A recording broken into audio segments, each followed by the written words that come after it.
Welcome, everyone, to the 28th Annual Miami Jewish Film Festival, the largest Jewish film festival in the world. And so we want to thank all of our members, our sponsors, community partners, volunteers, and all of you film lovers out there, and especially our presenting sponsors, SAGE, the Center for Advancement of Jewish Education, and the Greater Miami Jewish Federation, for their continued support throughout all these years. My name is Daniel Reed. I am with the Miami Beach JCC. And I'm excited to be moderating this virtual conversation with Judith Van Vliet, the editor and chief researcher of this wonderful, amazing documentary, The Custaryans. And we're going to go delve a little bit deeper into that. And also the producer of the documentary, Chiel Christiaans. So it gives me great pleasure to welcome both of you to the Yep. festival. And thank you, everybody else, for joining us. So I suppose we should begin. Like, why don't each of you just introduce yourselves? And even though I stated what you did for the film, and maybe a little bit of your background, and and maybe if you can, well, I'll leave that for the next question. If we can just start with you just saying hello, you know. Yeah. You start? Well, from the Netherlands, Chiel Christiaans. I'm the producer of Custaryans. I'm also the owner of the production company, Format Family. And I'm Judith Van Vliet, or Judith, whatever. And I'm the editor-in-chief, and I did the research for this Custarian documentary film. Okay. So we've all seen the film, and it tells this focusing on two or three stories and themes of the phenomenon in the Netherlands during World War II of Jews before they're deported giving their personal possessions and even family heirlooms to Gentile neighbors for safekeeping until they come back. And it's a topic that I'm sure it must have been repeated thousands of times over much of Europe, but it's a topic that really hasn't been, to my knowledge, really deeply addressed. And I don't know if you can say a few words about how you came across this story and what made you decide that, I suppose this is a question for Gil, made you decide to pursue it. Yeah. In our documentary, there are three main storylines, which are further explained by the efforts of five scientists. The development of the film started on the day that Wim de Haan reported to a production office with the story that he had a violin from Second World War in his closet, and that is now almost 7 years ago. Wim had inherited the violin from his father, Johnny, who had babysat it as a teenager. After the instrument was handed over to him by his friend and fellow band member Bram Rodriguez, Bram had to flee from the Nazis and left his most valuable possession with his friend Johnny, with the idea of picking it up after the war. Bram was arrested during his flight to, at the Belgian border, put on a train to Auschwitz, and was murdered there shortly after his arrival. Johnny kept Bram's violin all his life. Sorry. And just before his death, he passed it on to his son Wim. Wim felt it was his duty to start a search for the rightful owners of the violin of Bram Rodriguez, because he had access to the internet and thus to the archive of Yad Vashem. He managed to find living relatives of Bram in persons of the brothers and sister Groen, all living in the USA. The day Wim came to us 7 years ago, we had just made an appointment with the youngest Groen, David. Together with about 25 family members, he traveled to Amsterdam to receive the violin. That was our first day of shooting. Back in the USA, the Groen family had the instrument overhauled so that it could be played again. And that happens to this day. The violin's constantly on tour, telling the story of war victims like Bram. Oh, wow. So how did you get, Judith, how did you get involved with this production?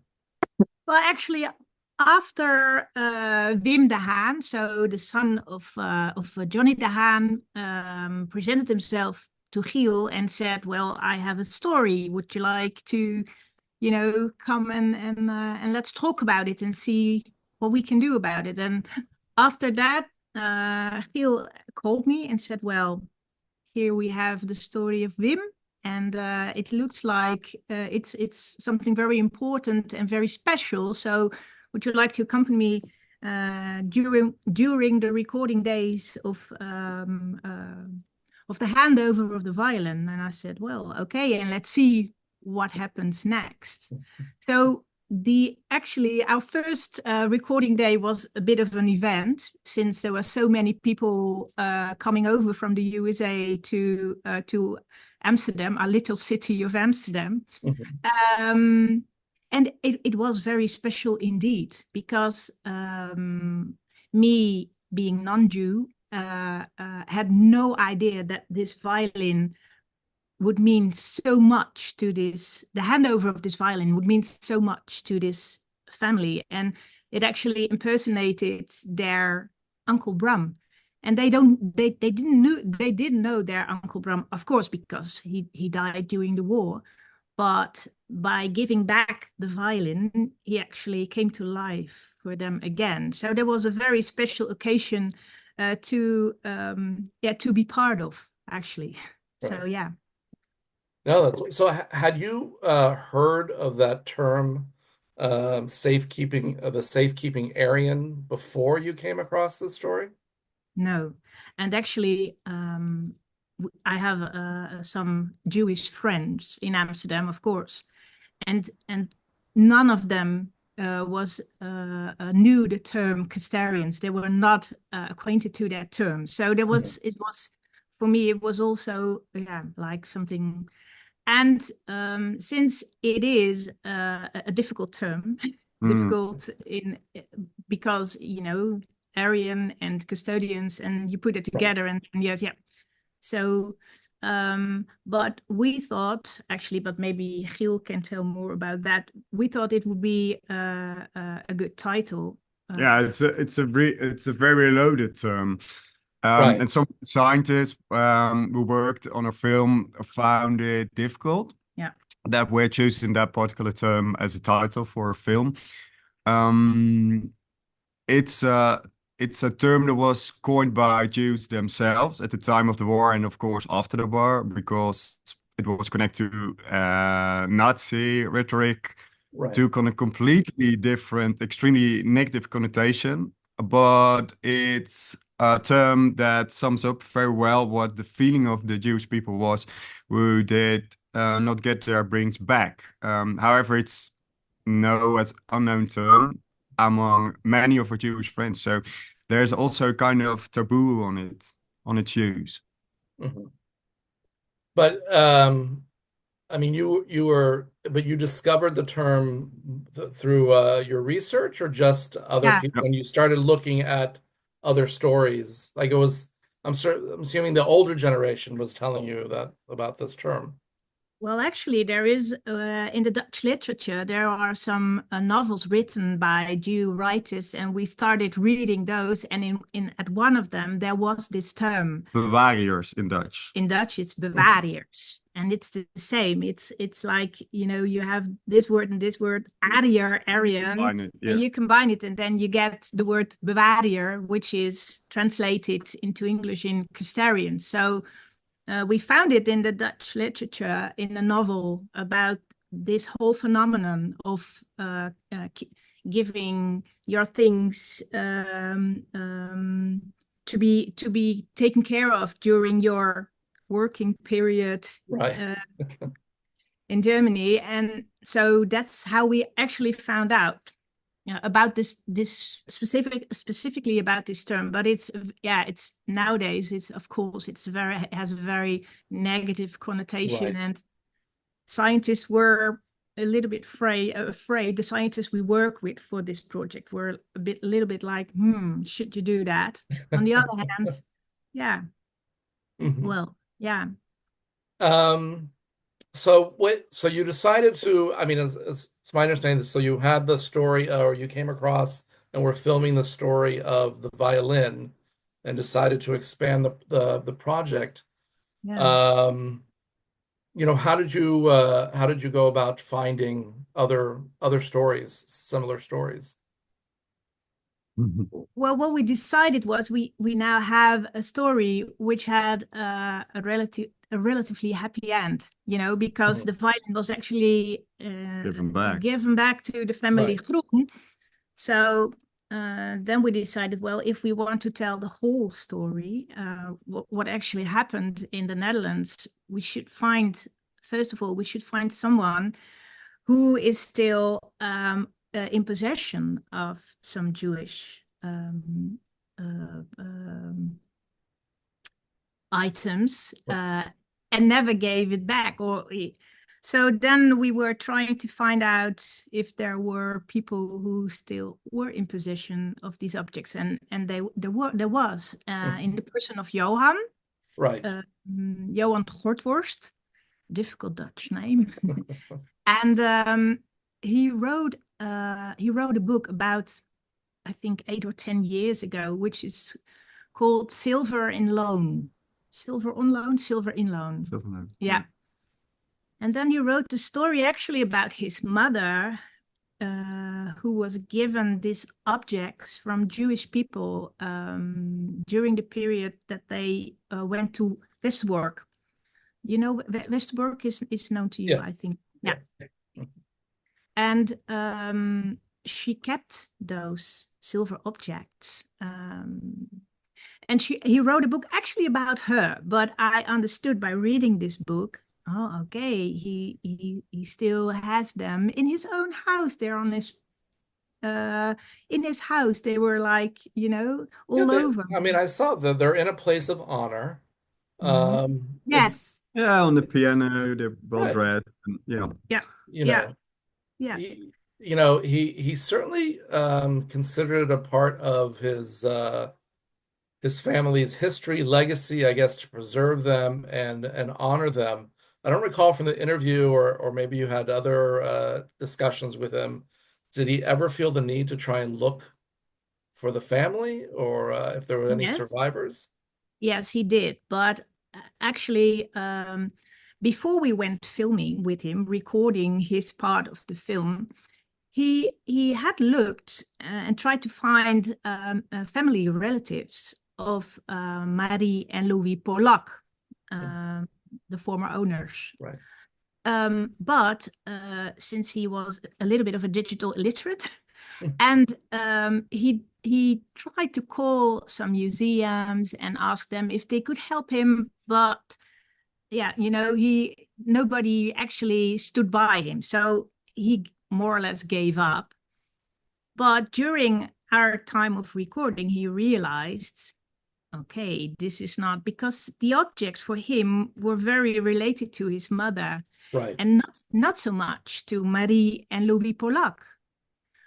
But during this period, he realized, okay, these are really not my objects, and I should try harder to find people who are actually to whom I have to return these objects because they're not mine. Mhm. Even the ring he is still wearing up till today. Right. And that was we or Chiel actually stood by him a little in his search to find these relatives, and that didn't work out. Right. Because after a few months, he found out that there are still some living relatives. In the third or the fourth or fifth line. Yeah, Right. very far away, because Marie and Louis Polak didn't have any children, so it was very far away. But he found somebody, some nephew or something, I don't remember, and he didn't want the objects. He decided not to have them for Okay. We don't know which one. We don't know. We don't know what reason. So Johan still has them and is now searching together with one of the scientists in our movie, Julie Mart Cohen, and together they are trying to find out what the best place is to keep them, and probably it's going to be in a museum or something like that. Yeah. What he did do this Friday, in honor of Marie and Louis Polak, he organized to have the Stolpersteinen. I don't know the word in English. You know what? Do you know what it is? There's no word in English for The the Stolpersteinen, the tiles on the street. Mhm. In front of every house in Holland, where Jewish people were deported. yeah, there's a tile, a golden tile. Okay. With the names and the dates Oh, of yes, I've seen that before. Right. On the sidewalk. on the sidewalk, Stolpersteinen. yeah, On the street, and that's yeah. called Stolpersteinen. Okay. And in order to remember them, he put this Stolpersteinen in front of the house they were deported from in 1943. So that was his way of honor Louis and Honoring them. Marie Polak. Yeah, yeah, Yeah, that's very beautiful. That's very yeah. That beautiful. was nice. Yeah, You know, it's interesting because not only do I think, the Custaryans, it brings out it tells a very special story about what happened during the Holocaust in the Netherlands, but one of the things that really struck me that I've never considered before is, and you speak about it a little bit, are the moving companies.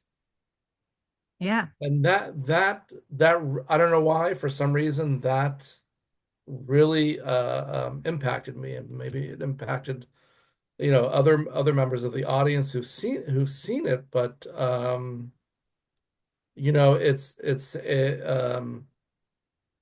it really did strike me that it really put this very human aspect to it, because when the Jews were deported, of course, what happened to all their things? Mhm. And was there a decision or discussion about whether to include that or not in the film? No, there was no discussion. We had to address this subject, of course, Mhm. because this was part of how the Dutch, what they were doing during this period while their neighbors, Jews, got deported or left by train 1 hour after they left.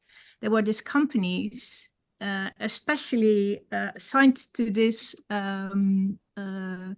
who were They had the task to yeah, they had the task to go there Right. and pick up everything that the Jews couldn't take Mhm. with them or didn't bring into custody with their neighbors or so. So it was an assignment, and they just did it. The Dutch, this Dutch companies, and actually there was one company called the firm which is called Pulse. Mhm. And after the war or during the war, everybody said, "Oh, they're coming to pulse the belongings of the Jews." So it was actually a verb. They made a verb out of it, and it's still known as Right. a verb in the Dutch language. Oh, really? Yeah, Wilson. Yes. Wilson. Yeah. But so today it's used in what context? Like if you're moving? No, No, nothing No? negative. no, Oh, it's a it had negative. a very negative. Take it with you Yeah, without asking. yeah, Right. Oh, okay. All right. yeah. Oh my God, that's amazing. That's fascinating. And the firm, the company called Pulse was an Amsterdam company, but they're in all the different bigger cities Right. where Jews were deported. They had their own company with their own name, and yeah, so this was a very common way to pick up those belongings. Yeah, Mhm. yeah. Was there anything in the research that or the production of this film that surprised you in terms when you were finding stories? Was it hard for you to find the people that were willing to speak about this? Yeah, it was very difficult to find somebody who actually still possessed the belongings of the Like Jewish Johan? people, like Johan. Yeah, Mhm. That was really difficult. that was difficult because, people who still own objects who were originally from the Jewish people who were deported, sometimes they just don't know because they're three generations later and their parents or their grandparents never did anything to return those objects. That's on the one hand. On the other hand, sometimes they are ashamed for what their parents or their grandparents didn't do. And so they're stuck with these objects and they're ashamed to to come out and say, Right. well, I still have these. Mhm. But sometimes people know, and they just don't, to be a Custarian, it's kind of a stigma. They all for have something in the front of your head and they don't want to talk about it. Right. So it's a taboo. It's a taboo. Yeah, of course. So So the release, fact, yeah, it almost releases all even generational family yeah, wounds, I guess. yeah, You could yeah, say. yeah. Oh, well. And there is the Jewish the new National Holocaust Museum in Amsterdam. Yes. It's part of a bigger museum, and there are family members of people who actually were Custaryans who now come to the museum and say, well, I still have this. Do you know, can you find the relatives of these people? So there is some movement. Right. There are also a lot of objects just floating around because nobody knows that they're actually from Jewish Mhm. people. So yeah, Mhm. it's only 25% of the Dutch Jews came back after the war. Right. So yeah. So, in in constructing this film, I mean, you had the story of the family with the violin, and then Johann. Was there what else was important for you in telling this story? What did you want what did you want the audience to take from this? Mhm. Shall I? Yeah, yeah. Well, the most important thing, I think, and that's what I realized during the recording day when the family Groen came from the USA to Amsterdam to pick up the violin, is that this violin stands for more than just, it's not a violin. It's not Mhm. it's not only something you play. It stands for a whole family history, Right. especially when you've lost your family during the war. This is what you have. This is what is left of this whole family and this whole history. So that's History brings Uncle Bram to life. yeah, that's what The violin is the item who brings it to life. yeah. They bring back people who were long gone, Right. and so that's what I learned. Again, I do not have a Jewish background, but I have a lot of Jewish friends, and I did not realize until that recording day that this is not a violin. Mhm. This stands for so much more than just handing Just over. about. Yeah. Yeah. And that was with the Groen family, the family Green from the Mhm. USA. But it was also, I realized, and Johan realized also, okay, this ring is for me. It's all about my mom, but it isn't. Right. It's all about the family Polak, and the same with the For brother. Betty, yeah. Yeah, the same with Betty and Alfred, the brother and Right. sister. Mhm. They are still looking for answers, and their father is long gone. Mhm. Their grandparents were killed in Auschwitz, so they do not have they have nothing of their family, only one Only one photograph, photo, yeah. Right. and some little items which they don't even like because they Teacups, a bowl. Yeah. it's not all that pretty, and it has no real value as in monetary value. It's but because it represents their family, it's so important. Of course. And they're still looking for more answers. So yeah, that's what struck me, and I think the most during the whole production process. Yeah. So, I'm curious. Last week, you mentioned that you were presenting this film at a film festival in Amsterdam. Is that correct? So this would be in November. End of November, you presented the film there. What was the reaction, if you don't mind? And was this the first time you publicly screened the film? In public, yes. Yeah. Well, as every filmmaker will experience, it's incredibly exciting to attend a screening of your own film. And the reactions of the audience were in the pre-premiere last week pretty intense. There were quite a few third-generation war victims from the war trauma Bruce faced. How do we say that? There were also mixed feeling about Johan. On the other hand, during the time that the film was shown in cinemas, there were also many reactions from Dutch people who had no idea of existence of the term Custaryans. No. Right. Well, yeah, the strange thing, or not exactly the strange thing, but we also had a screening at the new Holocaust Museum in Amsterdam. And we screened it for like about 50 people, I think. Not too many people, but something like that. And after that we also had a Q&A, and the people who were in the audience were extremely let's say the movie had an extreme impact on them, because a lot of them are Jews. They know the stories about the objects of the family who got lost, and they are also looking. So it was kind of at that point it was kind of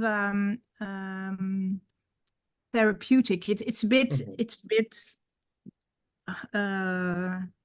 awkward to say it, but for them it felt like that. I think there's studies that show that trauma you can inherit trauma. Yeah. And you speak about it in your movie, how I think you termed it the little Shoah. Yeah. Like how afterwards, it was, we are going to bury this period, we're going to move on, right? Yeah. And what happened to the Dutch Jews was not even acknowledged. I think you said the first official government acknowledgement was on the Remembrance Day 20 years after. Yeah, 20 years after. Yeah. So, it even for the Dutch people and the Dutch government to come to terms with that part of the war took decades, took generations. So yeah, I think for the Jews as well, I assume it would be very cathartic in a way, a release. Yeah. I think that's part of the contribution of your film is to give them. And it's also a lot of new information. It's not without a reason that we speak of a gap in the collective Dutch memory. Right. It wasn't in our history books, simply because the emphasis was on after the war we have to build up country that right. We need to look forward, not backwards, all that. And not look back, right? Yeah. So that's why this story was still it's a hidden story actually. Yeah, not anymore now. Well, you brought it back to life, which is wonderful. I think it's a wonderful project, and I wish you all great success. And I'm sure it'll be well received at the Miami Jewish Film Festival as well.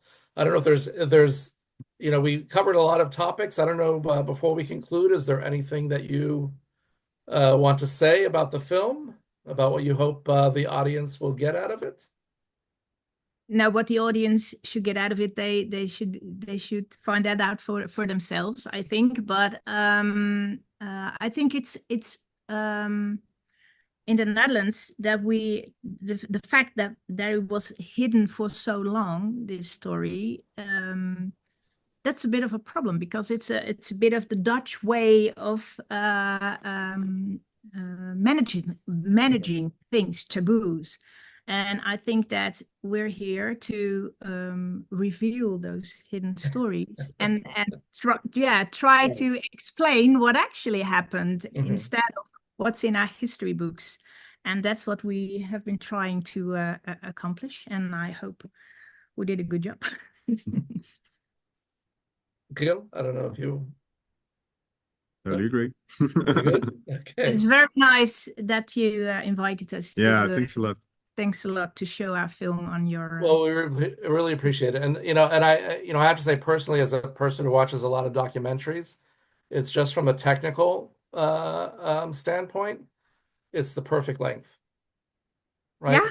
70 minutes tells your story. You tell your story, and effectively, it's a very effective use of time, and I think that's that's extremely important also as a documentary filmmaker, Chiel, so that you can feel very, I think you can pat yourself on the back for that one too. So from a technical, no, 1 hour, 60, 70 minutes, I think for a documentary is a perfect length to get your message across and tell your story. So job well done and beautifully told. So thank you so much. I really appreciate it.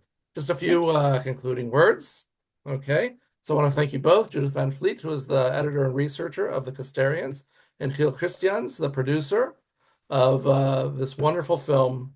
I want to thank you again, both of you, for joining us. And once again, thank you to all of our members, our sponsors, community partners, volunteers, and all of you film lovers out there for seeing this film, and especially our sponsors, SAGE, the Central Agency for the Advancement of Jewish Education, and the Greater Miami Jewish Federation, for their continued support throughout all these years. And thank you, our audience, for participating in the 28th Annual Miami Jewish Film Festival. And we encourage you to see many more films like this that we have available for you this year. Thank you all so much.